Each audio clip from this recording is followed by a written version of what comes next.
Dumoble ang bilang ng nagtutungo sa Civil Registrar Office ng Cauayan City ngayong unang quarter ng taong 2026 kung saan ikukumpara nung nakaraang taon dahil sa dami ng mga name corrections na kailangan ng mga residente sa kanilang pag-a-apply ng trabaho at sa ilan pang kadahilanan.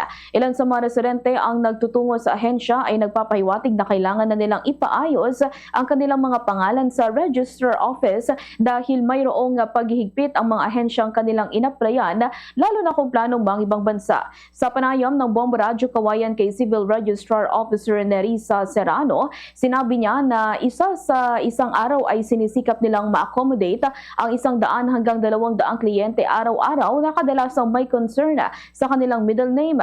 Kailangan kasi anyang ayusin ng mga residente ang kanilang papel, lalo na kung mayroon itong discrepancy. Anya sa dami ng kliyente araw-araw ay umaabot pa sila ng alas 7 ng gabi dahil na kahit hanggang alas 5 lamang ng hapon ang kanilang working hour. Ganito ang bahagi ng pahayag ni Civil Registrar Officer Nerissa Serrano.